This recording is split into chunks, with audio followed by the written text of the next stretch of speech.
Oh, hello. It looks like we are live now. Okay. Apologies if I look away. That's where I'm seeing that's where I'm seeing my face.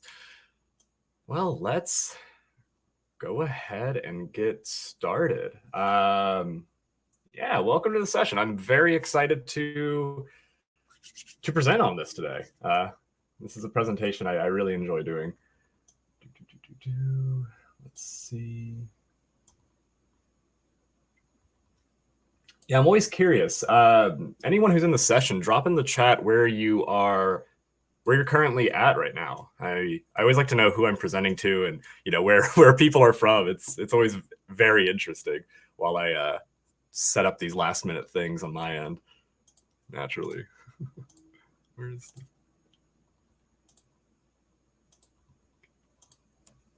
screen? But yeah, let's share the screen, get that going. Share screen.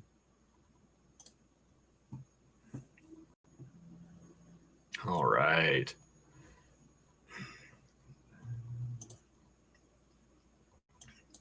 Okay. Well, let's get started as people trickle in. This first bit is just me introducing myself, so it's nothing even too crazy. But yeah, hi. So my name is Dillon Jones. Today we're going to be doing a presentation, a workshop, sort of a go-through about what research communication is and how realistically we can utilize social media for your research career. And this is always it's a very fun topic for me. I really, really love social media and how we can communicate science, how we can communicate research through various social media platforms. But first, let's kind of take a step back and let me fully introduce myself. First off, Editage is making this presentation. They're putting this on, and I'm extremely happy to be working with them. It's honestly, we've been working on it for a few months now, so it's been very cool to finally see it happen. Yeah, who am I? So my name is Dillon Jones. I go underneath the social media handle Dillon the Biologist. I am a biologist, I'm a science communicator, and I am the founder of Learn Adventurously, which is a company that is essentially based around learning adventurously and going outdoors and teaching people about nature. And my primary home for social media, everything, is Instagram. I've just always really liked the platform. You can do a lot with it. And in terms of what I do on there, I do everything from text posts where I talk about some various evolution or conservation topic. I'll do a lot of videos where I explain it, sort of short lectures on a particular topic. I also go on a lot of live streams to talk about topics that are in a much greater depth. Usually I invite someone on and we talk about it. Usually they're more of an expert than I am, and it's a really great opportunity to showcase other people's knowledge base. But I also host a wide variety of competitions, events, contests, just things that are meant to encourage people to get outside or to do something. Right now, we're actually doing a 1-minute short film contest where you have to make a 1-minute nature documentary. And that one's just for fun. But we also do things that are based around community science, like going onto iNaturalist and identifying biodiversity wherever you're at. I also do, I mentioned I do live streams. I recently started doing them a lot more highly produced. This one is Naturalist Showdown, which is something that I've been partnered with Mammals on. And it's essentially a game show, a live streamed game show that's based around nature. And the goal is to raise money for various nonprofit organizations. And kind of the last leg of everything I do is really YouTube, particularly live streams. What I try to do is I actually live stream me doing my research. I very directly show every step of the way, partially because I think it's really important to be this transparent about how we do research, but I find that it's really interesting for people. And for me, we can ask questions, we can talk, we can go through things together.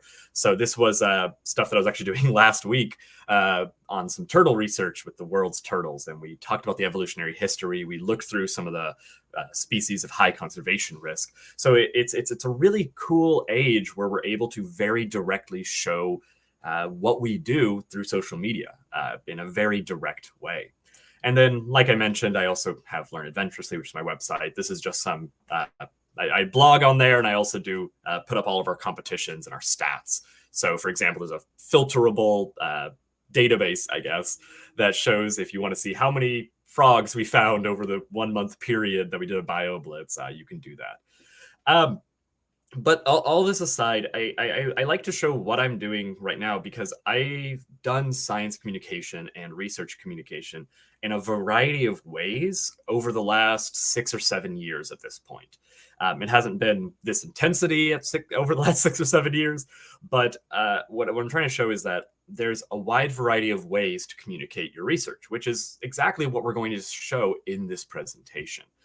So what is this all about? Just a very quick overview of this presentation. First, we're going to just talk about what is communicating research in the social media age. We are in a very different age of communication, and that's social media. So I want to really talk about what that looks like. I also want to really talk about the benefits of doing that from a personal level. Because I really do believe that doing research communication or science communication in any way is extremely helpful and extremely beneficial. I also really want to talk about what makes a good communicator, because there are a lot of people who do communicate their science. But not everyone does it in the perfect way. And I really want to showcase what traits seem to really help the best communicators and want people to learn from them. I also want to talk about the different methods of communication a little bit more. I kind of gave a brief overview at the very start. There's videos, there's live streams, there's blogs, but I want to talk about it a little bit further and also tell you which platforms are really best suited for each particular type of communication. And then finally, I want to leave you off with a few tips about how you can get started today. These are just tips that I have really enjoyed over my time. And and good evening, Mark. I'm so happy to see everyone here. This is going to be a wonderful presentation. But yeah, so this is the big overview of the presentation, and we'll get through it. And there will be questions and answers at the end of this presentation. So first, what is research communication? If we want to get a very clinical definition, research communication is defined as the process of interpreting or translating complex research findings into a language, format, and context that non-experts can understand. Now, this is from the Research Communication Strategy Group 2011. It is a very, very technical definition, but ultimately what it breaks down to, it's that research communication is interpreting research findings and communicating them to the general public. This may mean that you have to simplify it a little bit, or maybe not go as in depth as if it were a full journal article publication. But it just means that you're able to take your research findings, or really any research findings, and communicate them. This also has other names, which I've been using: science communication, science outreach, popular science. The term research communication is starting to gain more traction as opposed to science communication, just because it encompasses more fields other than just the sciences, really. And I have a few examples of people who do research communication that is not specifically science communication later on. But if you hear science communication, science outreach, or any of these things, it's essentially the same thing. So what's always good is talking about some notable research communicators. I want to give you an idea of who are doing this, who is doing this. And one of the biggest ones is Neil deGrasse Tyson, astrophysicist, planetary scientist, science communicator. He is one of the more well-known research communicators, especially through his TV shows and documentaries. And he is probably the example that I think a lot of us and a lot of people in this presentation would feel most comfortable saying we're similar to. They're someone who is a scientist, who is producing their own research, and they're also communicating their research, and they're communicating other people's research. And so this is an example of a research communicator who is someone who is creating their own research as well as communicating. But we also have communicators like Greta Thunberg, who's an environmental activist. She is not doing her own research, right? She's not going into the lab and running experiments, but she is communicating the research from others. And that is a very important thing to note, is that a lot of science communicators are not necessarily the ones doing the actual research. And that's sort of the beauty of it. You don't have to be the one who published the paper to communicate about the paper. And then, of course, we have people like Miss Frizzle. I grew up on Miss Frizzle. I grew up on Magic School Bus. But this is absolutely a research communicator. Sure, it's a character created by a team of writers and animators, but this is also an extremely effective form of research communication. And this is one that comes from a team of people. This is what I really like to show, is that research communication comes across in many, many different ways. And really, the only way you're limited is by your own creativity and what you can accomplish. So, in terms of these are the people, but where is research communication happening? So, I think we all know about TV and movies. TV and movies are a pretty common place that research is communicated. This could be a documentary, this could be a TV show like Through the Cosmos, or really anything else. And I think this is where a lot of the general public is used to getting their research communication, even if it is in a very, very informal way, and it might be very generalized to appeal to a mass audience. But outreach and education is also another very logical way that we learn about how research is communicated. This could be a departmental open house. This could be setting up a booth at a fair and talking about something that you are really passionate about. This could be going to classrooms and talking about your research. And absolutely, this is an incredibly effective way to communicate your research. There's also presentations. I think we're all pretty familiar with presentations. That's what this is right here. It's also what we tend to do as academics. We write a paper, we then talk about that paper, or we talk about the research that we're about to publish at a big conference, and we are communicating our research by doing that. We're also very used to writing journal articles. We're very used to communicating research in that way, even if we are writing these journal articles to our peers. But we can, of course, write more popular science articles. We can put it up on blogs. And there are a wide plethora of places that allow you to write journal articles based on research findings, and some of them are highly specific. But I want to focus on the focus of this presentation, which is social media. And the reason I really, really, really like communicating research on social media is that it allows anyone to communicate. You don't have to be a top of your field scientist to start communicating your research. Anyone who can make an account can start communicating. I have several people that I follow, and we collaborate on things that are 13 years old. They just really liked astrophysics and wanted to start posting about that and communicating about that. So again, it's really anyone who can create an account can communicate it. But it also allows you to be extraordinarily niche. You can really focus in on a very particular topic, which is what I'll show later on. The beauty of social media is that you're not necessarily trying to appeal to a mass audience. It's even if that's what the perception is of social media, that's not the case. You're actually trying to get a very curated set of people to follow you. And these connections can happen easily. You can make extraordinary connections via social media. And that's something that I think is really unique. TV and movies are a little bit tough because you're only focused on the TVs and movies side. That's the people who you are connecting with. Journal articles are often only with your peers or people who can access the journal articles, right? With social media, you can connect with really anyone because pretty much everyone has social media at this age. But let's talk a little bit more explicitly about the benefits of doing this on social media. And one of the first ones for personal benefits is that you actually get a lot of increased knowledge of your field. And this is something that I wasn't really expecting when I started out doing research communication. I thought that I would just be teaching, and what I found out is that I was learning along the way. And I think this is because I want to think of a post. I have this new topic, I have this new thing I want to explain. And so what do? I go and look it up. I double check my sources. I make sure I'm really understanding the nuances of the subject.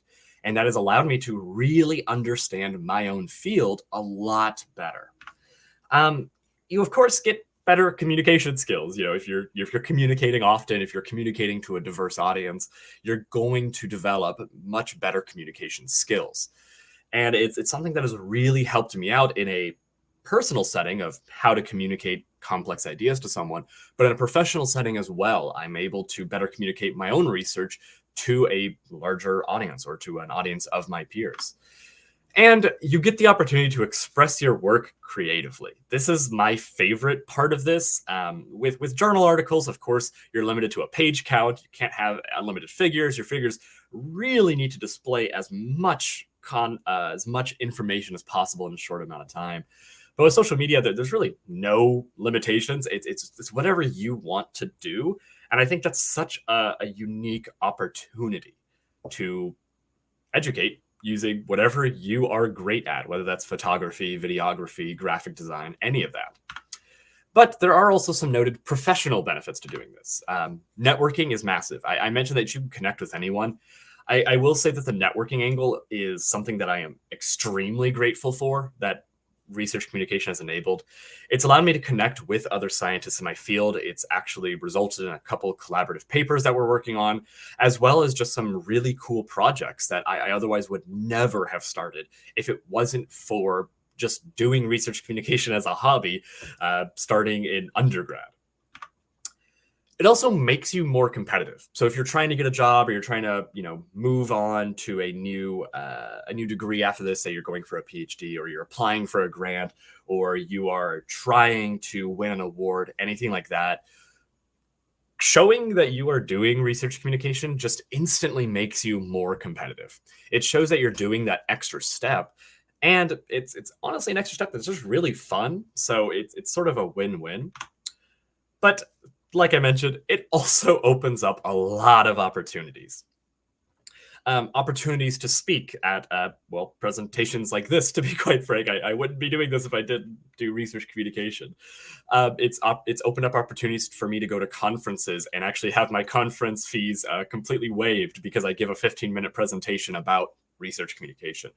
It's just been something that I've been extraordinarily grateful for because of the opportunities that it shows up.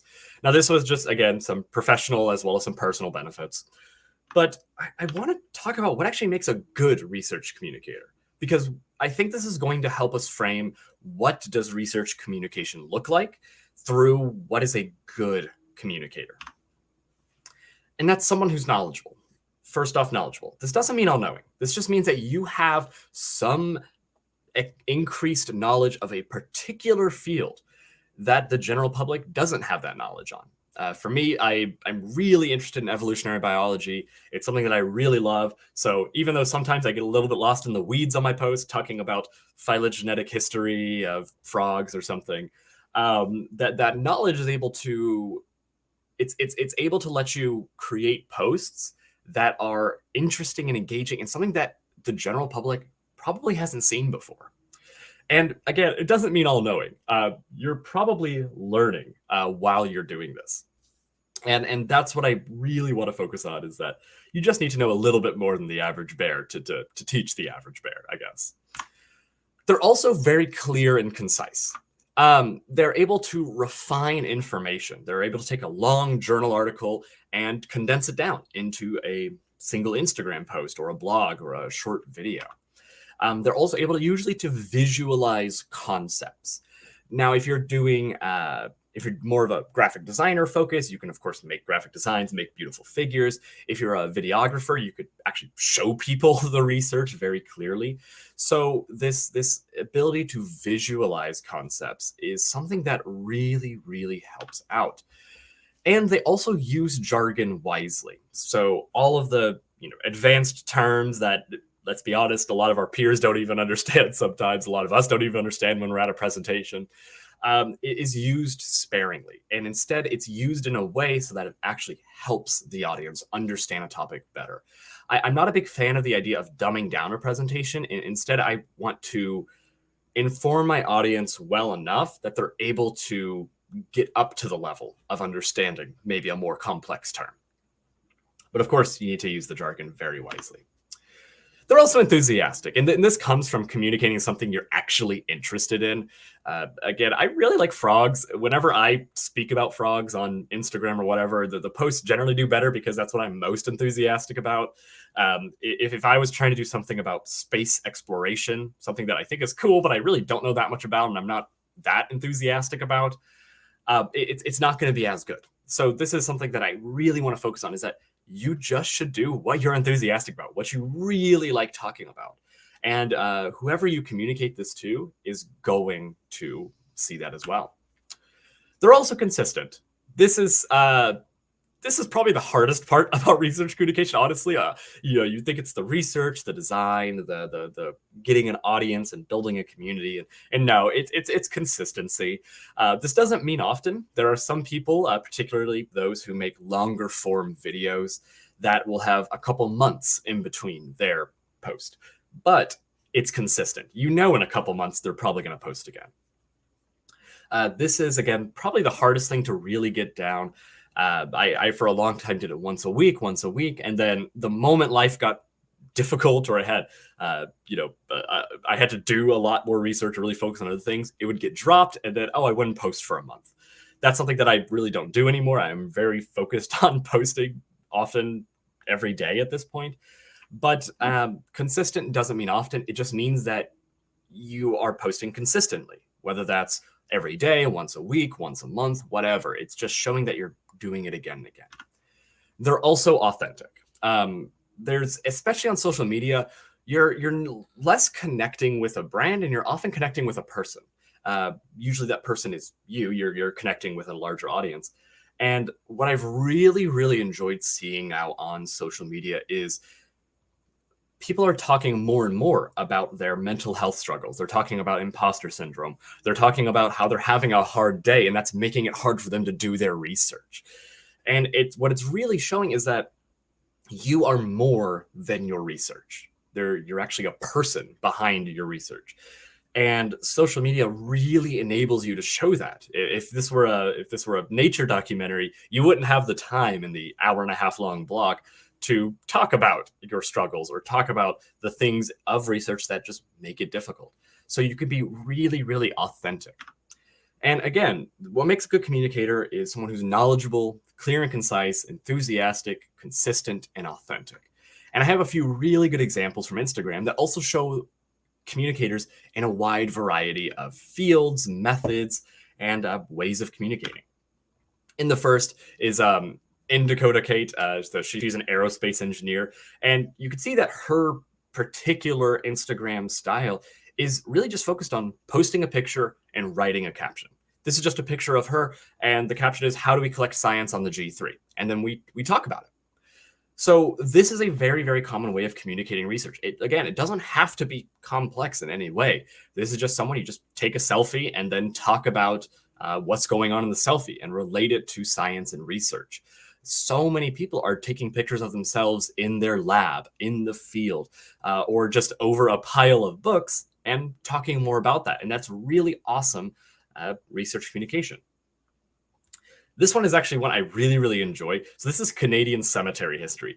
This is someone, they have Adam Montgomery, they have a PhD in history, and they just really like cemeteries. They really like tombstones. And all they do is they take pictures and they talk about it. They talk about the history of the person. They talk about the history of the tombstone, maybe the history of how it was created. What is this architectural style? And this is a beautiful example of, it doesn't have to be this ultra sciencey field to be communicating research. This is just someone who has a passion for cemeteries, and they are sharing that passion. I've really enjoyed watching their posts and just seeing what they're posting, because it's something that is not in my field at all, and it's fascinating to me. This next one is a very creative one. Marine bioartist Alejandra. I've found her through a shared Discord group, and her whole thing with research communication, her whole style, her whole methodology is drawing species usually of conservation concern, but also ones that are just really fascinating. And often she draws them in a dictionary, or she draws them on their encyclopedia page. And in her caption, she'll talk more about them. She'll say, hey, this is a basking shark. They reach 40 feet. They're endangered in some regions. So this is a very, very creative way of communicating research. This is someone who's absolutely a fantastic artist who is also wanting to communicate research. And what she'll show is that a lot of the times they are very, very congruent with one another. The arts and the sciences or any research meld together beautifully. There's also Legal Eagle, who I know him through YouTube primarily, but just in the theme of Instagram. All they do is they talk about legal. They talk about legal issues. They talk about legal research in a very, very engaging way. It's in a way that even someone like me who knows nothing about the legal system can understand it. So again, just showing that it can be really about anything, any particular thing that you are interested in. And then there's Hip Hop Science Show, who's just one of my favorites. He just blends together his love of hip hop with his love of communicating science, and it just makes for some really cool and really engaging topics. He's also really, really fantastic at showcasing his own struggles or what he's going through or the difficulties of communicating research every now and then. So again, all of this is just to show that there's a wide variety of ways to communicate research. And you don't have to be limited by anything at all. You just need to do what you're passionate about and do it in a way that you enjoy doing. So this is where we're going to dive into more practical ways of doing research communication. I've spoke upon the benefits. I've given you some examples, and I've talked about what makes a good communicator, but how can you actually communicate the research? What are the different ways that you can do it? Photography is a really, really good medium. This might be biased for me. I work a lot with a lot of animals, so being able to take pictures of animals and post them online, like cute frogs that I found and whatnot, has been a really great vehicle for me to talk about research. So, for example, the one on the bottom left, is a Couch's toad, a spadefoot toad. And with that picture, I talked about how they have an incredibly fast development cycle and they lay over 3,000 eggs at a time. So it's just me taking a picture of a frog I found, but I'm turning it into research communication. This is really, really good for visualizing the topic. If you are the one who's going to take selfies as well, it really adds a super nice human component. I will note that in order to make this research communication, it often does need to be paired with writing of some type. But you can post this on pretty much any platform: Instagram, Twitter, Facebook, your own personal blogs or blogs that you write for someone else. But photography is a really awesome way to communicate research. But again, it needs to be paired with writing. And for that, I actually split writing into two different categories. First is long form writing. And I think this is the one we are most familiar with. Probably because we're used to writing blogs, or we're used to writing journal articles, but journal articles can very easily be turned into blogs. And it allows you to really communicate more complex ideas. You just have more words to explain what you are wanting to communicate. You can also add more references than just a single picture, and you compare this with the visuals very well. And if there are some opinions that you want to voice like really thoroughly, because sometimes a tweet is not enough to capture all the nuances of an opinion, long form writing is a really great way of doing that. Blog articles are a fantastic medium, and I think that's where we first think of it, is just write it on a blog. I absolutely encourage that because blogs are really fun and you can do a whole lot with them. But also Instagram carousels. I often just take long form writing and convert them into pictures of text, like this post I did on the right, where I talked about this metric called EDGE for just learning about species of conservation concern. And there's a lot of text on other slides. There's 10 pictures of just text. Facebook also allows pretty long text posts. So I've seen a lot of people who communicate really, really well on Facebook. Then there's short form writing. And I'm looking like I misspelled writing, but hey, that's how it goes. This is really good for just quickly referencing material, adding new findings very quickly. I think Twitter is probably the best place for short form writing. You don't have that many characters to convey a concept and convey a topic. And this is also much easier than long form writing. You can really voice opinions, you can really voice reactions much, much quicker, and it allows you to produce more content. If you're only writing, 2 or 3 sentences, you could very feasibly write 2 or 3 sentences every single day. Twitter's a great place. Instagram, if you write it in the captions, is really, really awesome. And Facebook as well, of course. Facebook, if you can write a long post, you can write a short post. Now, graphic design is another one. And graphic design, as well as just any type of artistry, whether it's drawing. If you're curious, I use Canva for most of my graphic design. It's a free tool. It's based in your browser. It's very, very easy to work with. But graphic design really lets you visualize complex ideas in a very, very unique way. This was a post talking about non-native plants and how they're affecting biodiversity. And this is something that I put up on Instagram. So graphic design is, if you have the skills for it, and if you don't, you can always learn. I had no graphic design classes or anything like that. I'm just self-taught just by making a post every single week. Eventually, you develop the skills. And it's something that you can really post on Instagram or Twitter or Facebook. And it doesn't have to be a 10-slide carousel with all this text like I do. It can just be a single post. In fact, this ecological communities are webs of species. This is something that I just took out that one slide and posted as a graphic all on its own. You can just make single post graphics, and they tend to do really well. Again, this can be about anything that you want to communicate. As long as you just have some artistic ability to put it together, you can do graphic design. Even if you don't, try it out. I can guarantee it's actually a lot easier than it looks once you get started. Video is another really awesome way of communicating. And I think this is where most communication is going to be happening over the next 10, 20 years. Short videos, things like TikToks, Instagram Reels, YouTube Shorts, those have really, really exploded on the scene and have allowed people to communicate research in under a minute. I really, really like this under a minute limitation. Actually, I thought it would be very limiting when I first started. But I found is that it forced me to really refine my topics. I don't need to speak about every single possible concept. I just need to talk about this one specific thing. And it really lets me create something very quickly. Most people could probably create a 1-minute video where they just show, hey, this is something I'm really interested in. This is how I want to talk about it. And here's a little bit more information. If you want to know more, you can go check out this link. You can go to this source. Video is a really, really good way of communicating complex ideas, and it's through spoken word.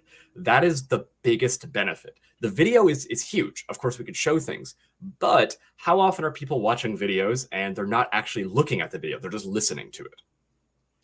I really think this is a fantastic way to get your feet wet, and you don't have to be on the screen. That's a really big misconception. It's something that I enjoy doing. I really like adding that face to the scientist, but you don't have to be the person on the screen. There are ways to create videos that are just images and text, and they actually do really, really well. If you don't want to do short videos, that's totally fine. You can do longer form videos, and they also do really, really well typically. They're a lot more effort to do longer form videos, but they do result in a much better product, a much better end video. Live streaming is probably one of my favorites, though. So this is one of the ways that you can really do your research. I mentioned at the top of this presentation that I just live stream me doing my research. I literally just sit there at the computer, open up my research, open up Excel and RStudio and everything, and I just live stream it. And what's really cool is people come into the stream and they ask me questions. We can directly show them, like, I don't understand what this metric means. And then we'll go on a rabbit hole and we'll talk about that metric, and we'll talk about it a little bit more in depth, which helps me learn a little bit more about the metric, but also it allows me to do my research with someone else, basically.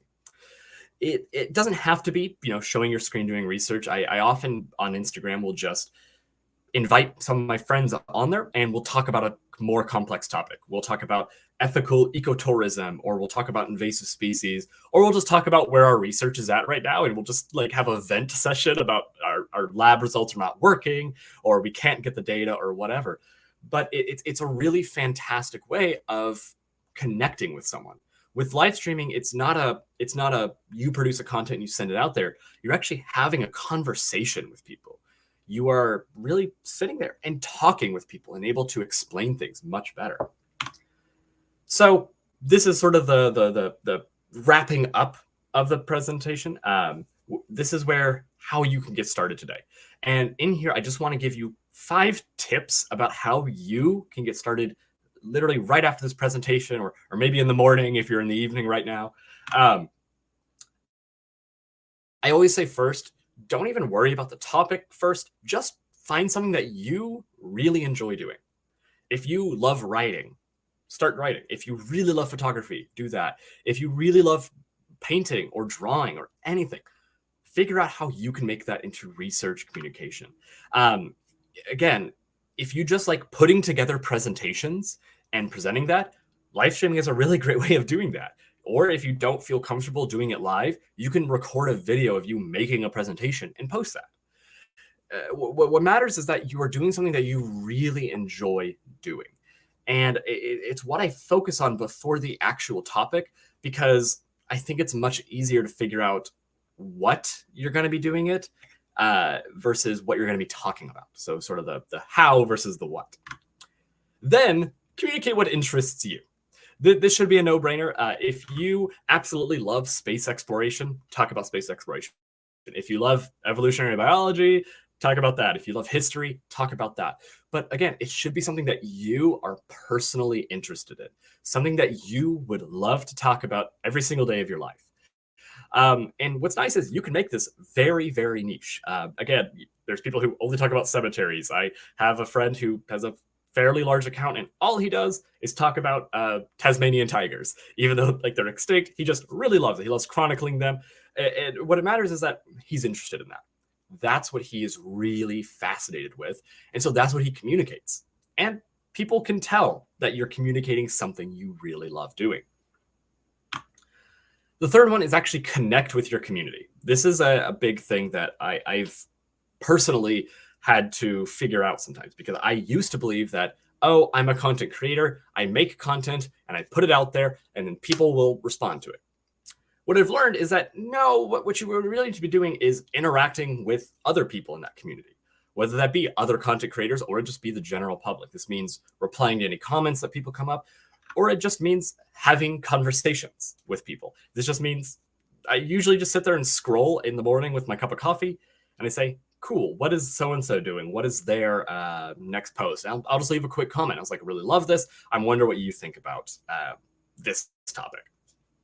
And just, again, we're on social media and we need to be social, which, like, for me, I have, pretty bad social anxiety growing up and whatnot. So being social was always a little bit tough for me. But social media, I've really learned how to do that much better. And also, it's social media. There's billions of people on there. If you say something silly or weird or whatever, it doesn't matter at the end of the day. It's going to get lost in a sea of comments. But what matters is that you're connecting with that one person one-on-one. And then eventually you have a big community that you can connect with. And the benefits of connecting with that community is that you can collaborate with other communicators, other content creators. This has actually been my favorite part of doing research communication and getting started with it, is just collaborating with other people. And most of the time, the collaborations come very, very easy. We've done things where we had 4 or 5 of us all post about our least favorite invasive species over the course of a week. And then we went on a live stream at the end and just talked about it. We have collaborations that involve new live streams, or creating a course together, or just communicating research together. And you can easily create a video together. You could both say, hey, do you want to help me script and write and film this video? You could just go live together and talk about a subject. Places like Instagram make it very, very easy for 2 or 3 or even 4 people to go live and just talk about a very particular subject together. You could also write a short article, be it that a blog or something that would go up on Instagram or on maybe even Twitter as a link. But you can write these things together, and that allows you to split resources, but also just really have the benefit of 2 people who are both passionate about a subject doing something together.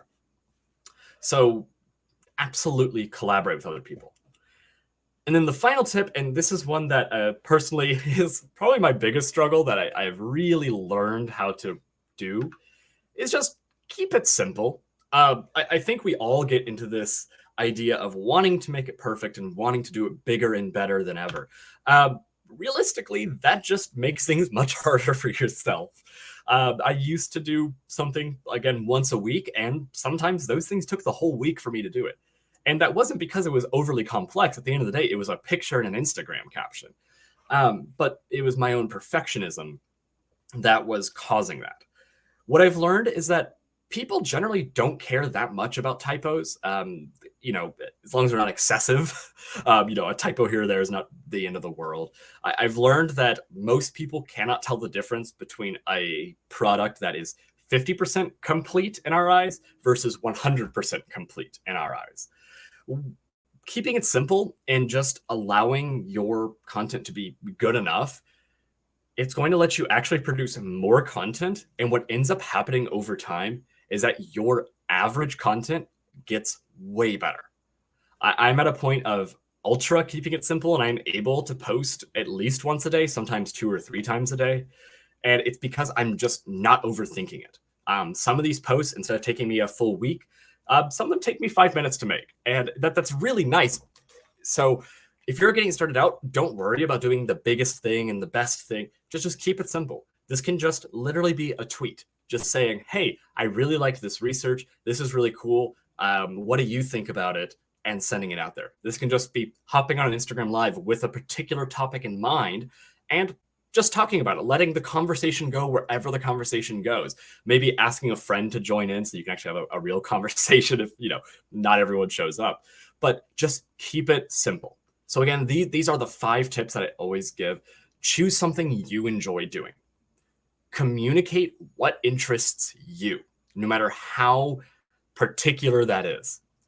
Connect with your community. Just talk with people. Just leave a comment. Just communicate. Be social on social media. Collaborate with other communicators. Just collaborate with them.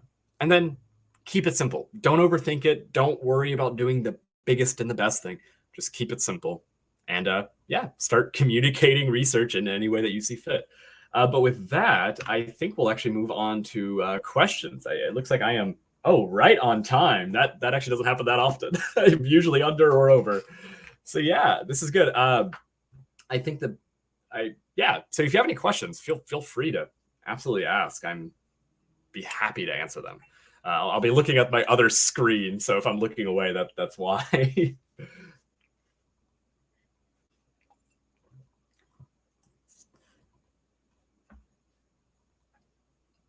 And yeah, we will be sharing a recording of the session as well. So don't worry if you miss something or you miss like the first part of this.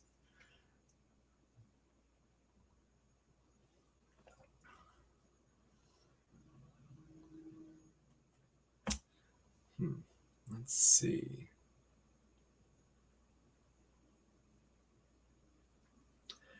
I never mentioned LinkedIn. Any particular reason? Yeah, so I didn't mention LinkedIn. I've kind of have had a love-hate relationship with LinkedIn, because I haven't actually updated my LinkedIn in a while, so it's woefully out of date. But I've never really been sure how to actually use it for research communication properly. But I do know several people who do. It's just, I think it's more of a culture of professionalism on there. So it doesn't have the capability of reaching as general of an audience as, say, Instagram or Twitter. So I think it's a really, really amazing platform for communicating research with other researchers. But the thing is, all the other platforms do that as well. So that's kind of the thing. Is there any book you can refer? Oh gosh, there are several books. The tricky thing nowadays is that because we're communicating online, we're communicating via the internet. There's honestly an amazing array of resources on the internet. People that I follow, and actually on what's really incredible is on Instagram nowadays, there's people whose entire accounts are just focused on helping you grow on Instagram. So I follow like Brock Johnson 11, and he helps me out, or Brock 11 Johnson, one of the two. But in terms of actual books for science communication, I'm actually struggling to think of any now off the top of my head. I'm sure there are, but yeah, none are just coming to head, unfortunately. And then can you monetize? So you absolutely can monetize. I'm currently in a stage right now of trying to go full time with science communication. So I've been thinking about the monetization a lot more, and there are ways. So I actually have a friend who does he does bat conservation. That's what he studies, and he actually does presentations where he talks about he has a presentation in mind, maybe the conservation history of bats in Southeast Asia or something like that.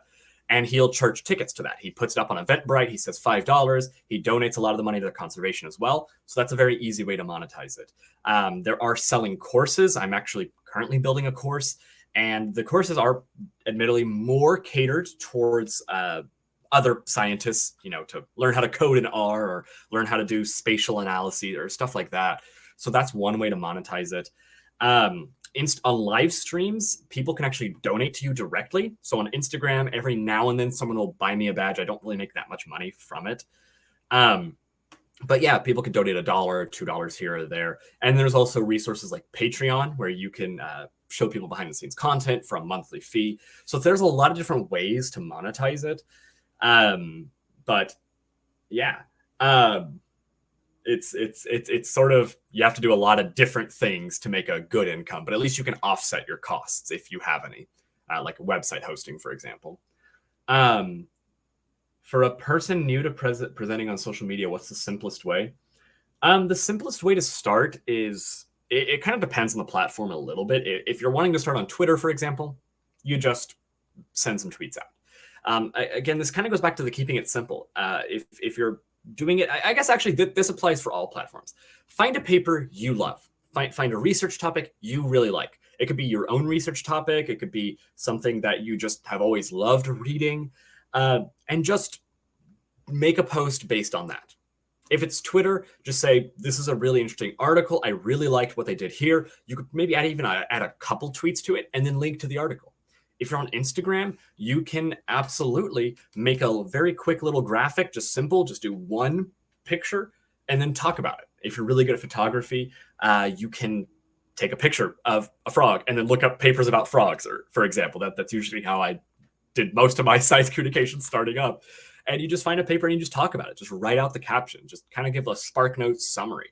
Again, it doesn't have to be very complex. And usually the simplest thing is to just make one and see what you can change from it. I will say, give yourself a hard time limit, though. Don't spend 3 weeks on it. Just say, I'm going to start it on Monday and I'm going to post it by Friday. And you'll probably have something made by then. So again, just start doing it with something very simple and something you probably already know a lot about. Usually no one takes seriously, and how to grow. Yeah. So yeah, taking seriously can be kind of tricky, especially on social media. I guess the double-edged sword of it being open to anyone is that anyone can comment, anyone can leave their opinion, anyone can do something. I tend to say at some level you just have to ignore it. It's just like anything in life. Not everyone is going to like what you do, and some people are going to make jokes, but kind of ignore them. Honestly, like if they're not bringing anything of value, don't worry about it. If they are giving legitimate critiques, like if they say, I really like this topic, but it's hard to understand it because of all the typos, like there's too many typos, take that to heart and just say, thank you, I'll fix it for the next one. I tend to respond to almost every comment, even if they're really nasty. Usually I respond to the nasty ones with sarcasm, but yeah. And then how to grab strong attention of the related scientists. So there's a lot of strategy and techniques and ways to get a targeted audience. And a target audience is one that you are crafting. It's one that you are focused on getting a very particular audience. For me, for example, I lean into the fact that my audience is mostly between 25 to 35. A lot of them have a college degree, usually in biology or some related field, and many of them are in grad school. So I tend to go a little bit deeper than the average bear. So that tends to attract scientists because it's not just, big, pop sci, big headline articles. I'll actually talk about the specifics of something. And so attracting other scientists, I think that we should maybe like reframe the question a little bit. And it's not attracting people, it's how can you communicate with other scientists? And the best way to attract scientists is to go find their accounts and just leave a few comments and just start a conversation with them. If you start a conversation with a different other scientist in your field every single day, you're eventually going to have a network of a lot of different scientists.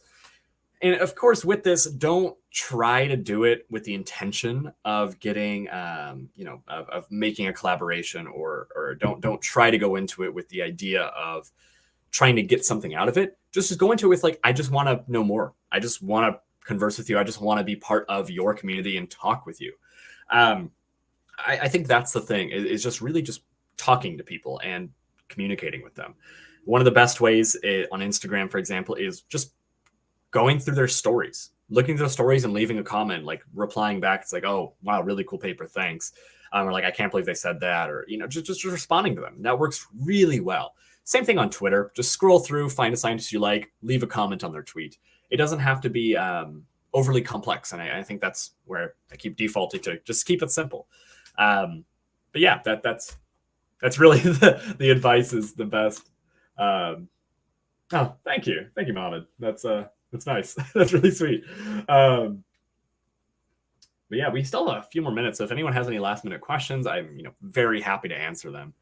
And it could be about anything. It doesn't have to be specifically about research communication either. If you want to just ask something, I'm here. So.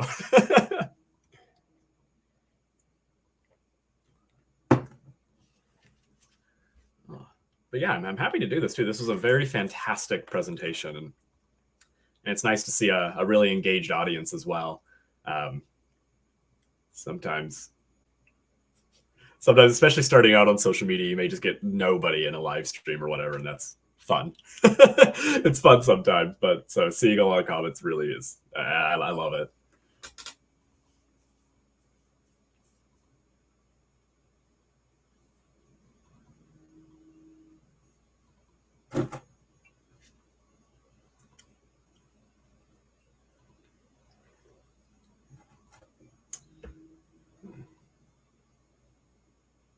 Cool. Well, I have a feeling that might be all it for questions. So, yeah, thank y'all. I mean, yeah, like this session is for y'all at the end of the day. It's really meant to just help other researchers learn about communicating research a little bit more on social media. And I'm sure if y'all have any like specific topics that you want to see more, I'm sure you can contact the organizers, or it might be even on the feedback form. I haven't opened it yet, but absolutely ask for very specific presentations. That'll definitely help make sure there's more in the future, right? But yeah, no. Thank you all for having me. That's ultimately why I do it. It's just fun for me. Slurping down coffee. It's a bit early here. Cool. So I am actually not sure how to end the presentation properly out here. I haven't done our meet yet. If someone wants to tell me in speaker chat, that would help. I think